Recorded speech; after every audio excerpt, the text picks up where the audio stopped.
बंगले का रहस्य। बंगले का रहस्य। रेस्ट हाउस के आगे जैसे ही फॉरेस्ट ऑफिसर गजेंद्र सिंह की जीप रुकी तो रेस्ट हाउस का चौकीदार मलखान जीप के पास आकर बोला, नमस्ते साहब। तभी जीप का ड्राइवर सुखवीर जीप से उतरा और मलखान से बोला, कैसे हो मलखान? अच्छा हूँ ड्राइवर साहब, मलखान बोला।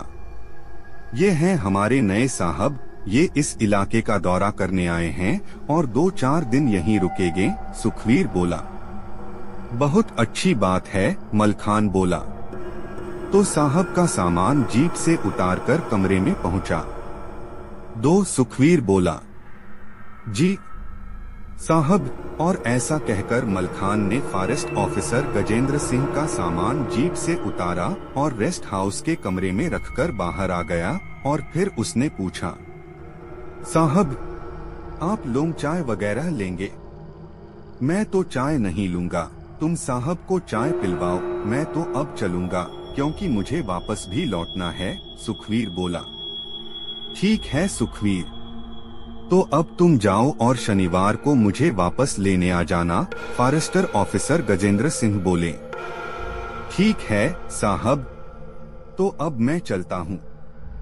और ऐसा कहकर सुखवीर जीप में जा बैठा और फिर जीप स्टार्ट करके वो चला गया। उसके जाते ही मलखान ने गजेंद्र सिंह जी से पूछा, साहब चाय के साथ कुछ पकौड़े अकौड़े लेंगे तो तल दूं? नहीं, मैं सिर्फ चाय लूंगा, गजेंद्र सिंह बोले। ठीक है साहब। और ऐसा कहकर मलखान रसोई घर की तरफ चला गया और forest officer Gajendra Singh rest house के बरामदे में पड़ी कुर्सी पर जा बैठे। मलखान कुछ ही देर में चाय लेकर हाजिर भी हो गया। तब गजेंद्र सिंह जी ने उससे पूछा, तुम यहाँ अकेले रहते हो? हाँ हुजूर, मलखान बोला। बीवी बच्चे कहाँ रहते हैं तुम्हारे? गजेंद्र सिंह ने पूछा। साहब क्या बताऊं, बीवी 2 बच्चों को छोड़कर किसी के संग भाग गई, मलखान बोला। तो बच्चों की देखभाल कौन करता है क्योंकि यहाँ अकेले रहते हो? गजेंद्र सिंह ने पूछा। तुम? जी मेरी माँ करती है, मलखान बोला। तुम्हारी पत्नी क्यों भाग गई? गजेंद्र सिंह ने पूछा। लोग कहते हैं कि वो जगह भूथा है, वहाँ आत्माएं भटकती हैं, मलखान बोला। ये सब बेकार की बातें हैं, मैं ये सब नहीं मानता, गजेंद्र सिंह बोले। अगर आप इन सब बातों को नहीं मानते तो भी अंधेरा होने से पहले यहाँ लौट आइएगा, मलखान बोला। फिर गजेंद्र सिंह घूमने निकल गए और आखिरकार उस झील की ओर भी पहुँचे जहाँ पर एक पुराना बंगला था। अब गजेंद्र सिंह मलखान की बातों को दरकिनार करते हुए उस बंगले की ओर बढ़ चले। सूरज अभी ढला नहीं था, इसलिए उन्होंने सोचा बंगले के भीतर जाने में कोई बुराई नहीं है क्योंकि अभी अंधेरा नहीं हुआ है। और वे उस पुराने बंगले के दरवाजे खोलकर भीतर घुस गए और उन्होंने देखा कि वहाँ चमगादड़ों का बसेरा है और अब उन्हें उसके भीतर ठंड का एहसास होने लगा। उन्हें इतनी जोर की ठंड लगी कि वे ठंड से कांपने लगे। तभी उन्हें किसी के रोने की आवाज सुनाई दी तो उन्होंने पूछा, कौन कौन है? वे उस रोने वाले इंसान को ढूंढते हुए दूसरे कमरे में पहुंचे, लेकिन उन्हें वहां भी कोई नहीं दिखा। लेकिन आवाज अब भी आ रही थी। वे धीरे धीरे बंगले के और भी कमरों में गए, लेकिन तब भी उन्हें वहां कोई ना दिखा। लेकिन बच्चों के रोने की आवाज अब भी आ रही थी।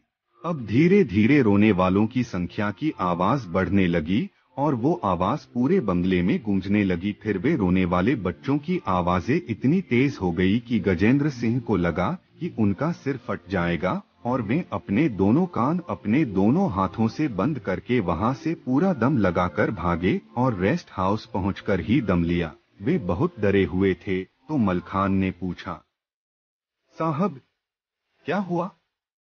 कुछ नहीं, बहुत थक गया हूँ, मुझे अब आराम की जरूरत है। मैं अब अपने कमरे में जा रहा हूँ, हाथ मुंह धुलकर थोड़ा आराम करूंगा और जब रात का खाना तैयार हो जाए तो मुझे जगा लेना, गजेंद्र सिंह बोले।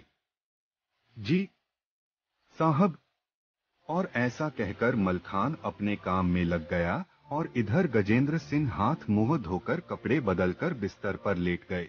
थके हुए थे इसलिए उनकी फौरन ही आंख लग गई और तभी उन्हें फिर से किसी बच्चे के रोने की आवाज सुनाई दी तो उनकी आंख खुल गई। उन्हें वो आवाज खिड़की के बाहर से आ रही थी तो वे डरे सहमे से अपने बिस्तर से उठे और खिड़की के पास गए और उन्होंने खिड़की से झांककर देखा तो उन्हें कोई नहीं दिखा सिवाय अंधेरे के और वे फिर अपने बिस्तर की ओर आने लगे तो खिड़की के बाहर से सर्र से दो घिनौने हाथ अंदर आए और उन हाथों ने उनकी गर्दन को जोर से दबोच लिया।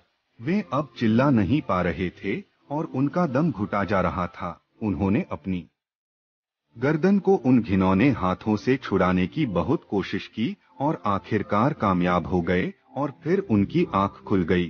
तब उन्होंने सोचा मतलब ये एक भयानक सपना था, सच्चाई नहीं। गजेंद्र जी खुद को संभालने की कोशिश कर ही रहे थे कि इतने में मलखान ने उनके कमरे के बाहर से आवाज लगाई, साहब खाना तैयार है, आ रहा हूँ। और फिर ऐसा कहकर गजेंद्र जी ने अपने चेहरे का पसीना पोंछा और बिस्तर से उतरकर उन्होंने अपनी स्लीपर पहनी और बाहर बैठक में आए, जहाँ मलखान पहले ही टेबल पर खाना लगा चुका था। गजेंद्र जी ने वहीं लगे वॉश बेसिन में अपने हाथ धुले और खाने की टेबल पर आ बैठे। तब मलखान ने उनकी प्लेट में खाना लगा दिया और गजेंद्र जी खाना खाने लगे। वे खाना तो खा रहे थे लेकिन उनका ध्यान तो कहीं और ही था, इसलिए मलखान ने पूछा, क्या हुआ साहब, खाना आपके मन मुताबिक नहीं बना क्या?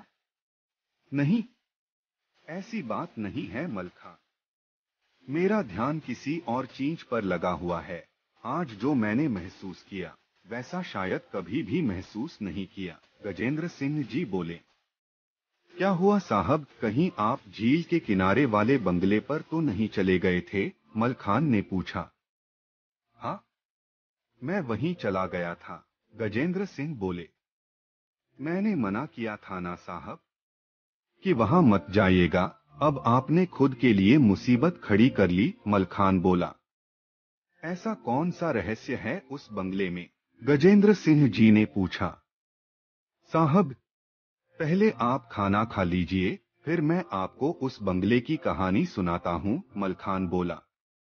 ठीक है।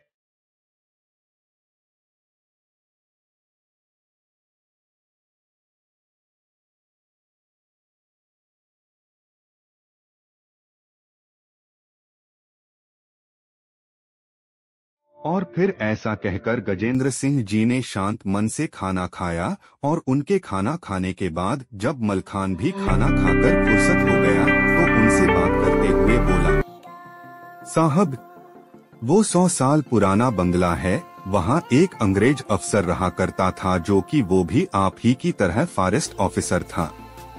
फिर क्या हुआ था उस ऑफिसर के साथ? गजेंद्र सिंह ने पूछा।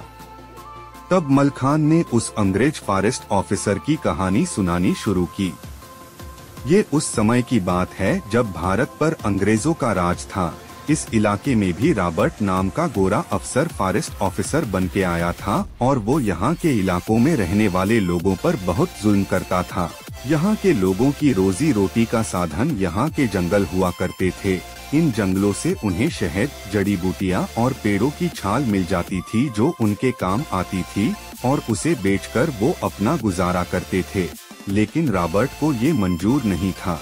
जिसे भी वो इस जंगल के कानून को तोड़ता हुआ देख लेता तो उसकी कोड़ों से पिटाई करवाता था, लकड़ियों से भरी बैलगाड़ियां खींचवाता था और वो ना जाने कितने ही लोगों को गोली मारकर मौत के घाट उतार चुका था।